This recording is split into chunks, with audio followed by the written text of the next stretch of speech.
Hi friends, இன்றைக்கி நம்ம பார்க்க போகிற ரெசிபி ஒரு ஸ்வீட்டு ஒரு காரம். நம்ம வீட்டிலையே ஈஸியாக சுலபமாக பெரியவங்கள்லேருந்து குழந்தைகள் வரைக்கும் விரும்பி சாப்பிடக்கூடிய எல்லாத்துக்கும் ரொம்ப பிடிச்சமான ஸ்வீட்ஸ் பாதுஷா. அதுக்கப்புறமா காராபூந்தி. இந்த ரெண்டையும் ஈஸியாக பேக்கரி ஸ்டைலில் எப்படி பண்ணுறதுன்னு தான் நம்ம இந்த வீடியோவில் பார்க்க போகிறோம். வீடியோக்குள்ளே போகிறதுக்கு முன்னாடி அர்ஃபான் கிச்சன் சேனலை சப்ஸ்கிரைப் பண்ணாதவங்க சப்ஸ்கிரைப் பண்ணிடுங்க, கூடவே ஆல்ன்ற பட்டனை கிளிக் பண்ணிடுங்க. இப்போ வாங்க வீடியோக்குள்ளே போகலாம். பாதுஷா பண்ணுறதுக்கு ஒரு மிக்சிங் பவுலில் 1.5 கப் அளவு மைதா மாவு எடுத்துக்கோங்க. 1/4 டேபிள் ஸ்பூன் அளவு சோடா மாவு, 1 டேபிள் ஸ்பூன் அளவு சர்க்கரை, 2 டேபிள் ஸ்பூன் அளவு கர்ட் கட்டியான தயிர் எடுத்துக்கோங்க. அதுபோக 2 டேபிள் ஸ்பூன் அளவு நெய் சேர்த்துட்டு இதை ஃபஸ்ட்டு நல்லா மிக்ஸ் பண்ணிக்கோங்க. நல்லா மிக்ஸ் பண்ணதுக்கு அப்புறமா ஒரு 1/4 கப் அளவு பால், காய்ச்சி ஆற வச்ச பால் எடுத்திருக்கேன். அதை கொஞ்சம் கொஞ்சமாக உள்ளே சேர்த்து நல்லா பிணைஞ்சிக்கலாம். அதாவது 1/4 கப்புனா 4 டேபிள் ஸ்பூன் அளவு வரும். இதில் தண்ணி உங்களுக்கு தேவைப்பட்டால் கொஞ்சமாக சேர்த்துக்கோங்க. ரொம்ப சப்பாத்தி மாவு மாதிரி அழுத்தம் கொடுத்து பிணையாமல் லைட்டாக பிணைஞ்சிக்கோங்க, இல்லைனா பாதுஷா நல்லா வராது. இப்போ இந்த மாவை விரித்து காட்டுறேன் பாருங்கள், எப்படி லேயர் லேயராக இருக்குன்னு. இதுதான் பாதுஷா பண்ணுறதுக்கு கரெக்டான பக்குவம். மாவு ஒரு 10 நிமிஷம் ஊறட்டும். பாதுஷா பண்ணுறதுக்கு நம்ம ஃபஸ்ட்டு சர்க்கரை பாகு ரெடி பண்ணிடலாம். அதுக்கு ஒரு கடாயில் 1 கப் அளவு சர்க்கரை, 1/2 கப் அளவு தண்ணி. நீங்கள் எந்த கப்பில் 1.5 கப் மைதா எடுத்தீங்களோ அந்த கப்பில் 1 கப் சர்க்கரை, 1/2 கப் தண்ணி சேர்த்து சர்க்கரை நல்லா கரைகிற மாதிரி நல்லா கலந்து விட்டுருங்க. சர்க்கரை பாகு கரெக்டாக ஒரு கம்பி பதம் வரைக்கும் நம்ம இந்த சர்க்கரை பாகு ரெடி பண்ணணும். இப்போ கம்பி பதம் வந்துருச்சான்னு செக் பண்ணலாம். பாருங்கள், கரெக்டாக ஒரு கம்பி பதம் வந்துருச்சு. இந்த ஸ்டேஜில் அடுப்பை ஆஃப் பண்ணிட்டு ஒரு 3 போல் இடித்த ஏலக்காவை நான் உள்ளே சேர்த்து கலந்து விட்டுறேன்.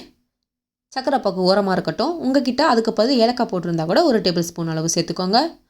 நெக்ஸ்ட்டு நம்ம ரெடி பண்ணி வச்சுருக்க மாவில் சின்ன சின்ன பால்ஸாக எடுத்து ரொம்ப அழுத்தம் கொடுக்காமல் ஒரு கையால் இந்த மாதிரி ப்ரெஸ் பண்ணி நல்லா சர்க்கிள் ஷேப்பில் உருவாக்கிடுங்க. அதுக்கப்புறமா உள்ளங்கையில் வச்சு நடுவில் உளுந்த வடைக்கு போகிற மாதிரி ஒரு ஹோல் போட்டுருங்க. அவ்வளோதான். இதே போல் எல்லா பாதுஷாவையும் சின்ன சின்ன பால்ஸாக உருட்டி ஹோல் போட்டு ரெடி பண்ணிடுங்க. ரொம்ப அழுத்தம் கொடுக்காமல் மாவை பிணைஞ்சிக்கோங்க. அப்போ தான் பாதுஷா பொரிக்கும் போது நல்லா எலும்பி வரும். அவ்வளோதான். இதே போல் எல்லா பாதுஷாக்களையும் ரெடி பண்ணிடுங்க. நான் இன்றைக்கி குட்டி குட்டி பாதுஷாவாக ரெடி பண்ணுறேன். உங்களுக்கு பெரிய பாதுஷா வேணும்னாலும் நீங்கள் பெருசாக போட்டுக்கோங்க. இப்போ எல்லா பாதுஷாக்களும் ரெடி. நம்ம ஆயிலை ஹீட் பண்ணிடலாம். பாதுஷா பொரிக்க நிறைய ஆயில் சேர்த்துக்கோங்க, அப்போ தான் நல்லா எலும்பி வரும் மேலே பாதுஷா. இப்போ ஆயில் மிதமான ஹீட்டுக்கு வந்துருச்சு. ஒவ்வொரு பாதுஷாவாக உள்ளே சேர்த்துக்கோங்க. பாதுஷாவை முழுமையாக லோ ஃப்ளேம்லேயே வச்சு தான் நம்ம ஃப்ரை பண்ணணும், இல்லைனா மேலே வெந்திருக்கும் உள்ளே வேகாமல் இருக்கும். அதனால் லோ ஃப்ளேம்லேயே வச்சு நல்லா திருப்பி விட்டு வேக வைங்க. அதே போல் இந்த மாதிரி ஆயிலை மேலே எடுத்து ஊற்றும் போது சீக்கிரமாக நல்லா எலும்பி வரும் பாதுஷா. பாருங்கள் எப்படி பாதுஷா பார்க்கவே எவ்வளோ அழகாக இருக்குது. இதே மாதிரி எல்லாத்தையுமே பரட்டி விட்டு நல்லா வேக வச்சிங்க அப்படிங்கன்னா நல்லா ஃப்ரை ஆயிரும். இப்போ இதை எல்லாத்தையும் திருப்பி போட்டுடலாம்.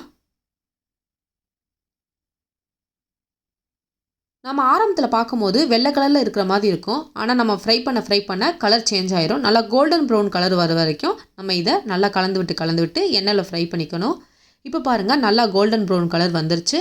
இப்போ இதில் உள்ள ஆயிலெலாம் நல்லா வடிச்சிட்டு ஒரு பிளேட்டில் மாற்றிடுங்க. சர்க்கரை பாகு உங்களுக்கு ஆறிடுச்சு அப்படின்னா லைட்டாக அடுப்பில் ஹீட் பண்ணிக்கோங்க. அப்போ பாதுஷா கலக்கும் போது சீக்கிரமாக உரியும். அதுக்காண்டி தான். இப்போ எல்லா பாதுஷாக்களும் ரெடி ஆயிடுச்சு. இப்போ நம்ம சர்க்கரை பாகில் போட்டுடலாம்.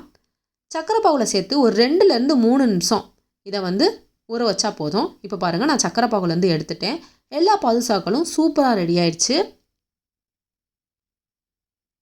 நெக்ஸ்ட்டு நம்ம இந்த வீடியோவில் காராபூந்தி எப்படி பண்ணுறதுன்னு பார்க்க போகிறோம். காராபூந்தி பண்ணுறதுக்கு ஒரு மிக்சிங் பவுல் எடுத்துக்கோங்க. அதுக்கப்புறமா 1 கப் அளவு கடலை மாவு சேர்த்துக்கோங்க. 1/4 கப் அளவு அரிசி மாவு, வீட்டில் அரைச்ச பச்சரிசி மாவு, 1 டேபிள் ஸ்பூன் அளவு மிளகாய்த்தூள். கலருக்காக நான் காஷ்மீர் மிளகாய்த்தூள் எடுத்திருக்கேன். அது போக 1/2 டேபிள் ஸ்பூன் சோடா மாவு, 1/2 டேபிள் ஸ்பூன் அளவு உப்பு சேர்த்துட்டு கொஞ்சமாக தண்ணி சேர்த்து இதை கட்டியாகவும் இல்லாமல் தண்ணியாகவும் இல்லாமல் ஒரு மீடியம் பதத்துக்கு நல்லா கலந்து வச்சுக்கோங்க. பாருங்கள், இந்த பதத்துக்கு நல்லா கலந்து வச்சுக்கோங்க. இப்போ மாவு ரெடி ஆயிடுச்சு காராபூந்தி பொரிக்கிறதுக்கு. நெக்ஸ்ட்டு ஆயிலை ஹீட் பண்ணிடலாம். அதுக்கப்புறமா நம்ம காராபூந்தி பொரிக்கிற அந்த ஹோல் போட்ட கரண்டியையும் லைட்டாக எண்ணெயில் முக்கி எடுத்துக்கலாம். அப்போ வந்து காராபூந்தி வந்து ஒட்டாமல் வரும். இப்போ கொஞ்சம் கொஞ்சமாக மாவு சேர்த்து இந்த மாதிரி தேய்ச்சி விட்டிங்க அப்படின்னா சின்ன சின்ன பால்ஸாக அழகாக உள்ளே இறங்கிரும். இதே போல் ஒவ்வொரு கரண்டி மாவாக எடுத்து இந்த மாதிரி தேய்ச்சி விட்டுருங்க. உங்ககிட்ட அகலமான கரண்டி இருந்தாலும் யூஸ் பண்ணிக்கோங்க. உங்களுக்கு எது கம்ஃபர்டபுளாக இருக்கோ அந்த கரண்டியை சூஸ் பண்ணிக்கோங்க. இப்போ காராபூந்தி எல்லாம் ரெடி ஆயிடுச்சு. நம்ம சேர்த்த அடுத்த செகண்டே காராபூந்தி சீக்கிரம் எலும்பி வந்துடும். காராபூந்தி ரெடி ஆகிறதுக்கு 1லேருந்து 2 நிமிஷமே அதிகமானது தான். காராபூந்தி நல்லா கிறிஸ்பி ஆனவுடனே ஆயிலெல்லாம் நல்லா வடிச்சிட்டு நம்ம ஒரு பிளேட்டில் மாற்றிக்கலாம்.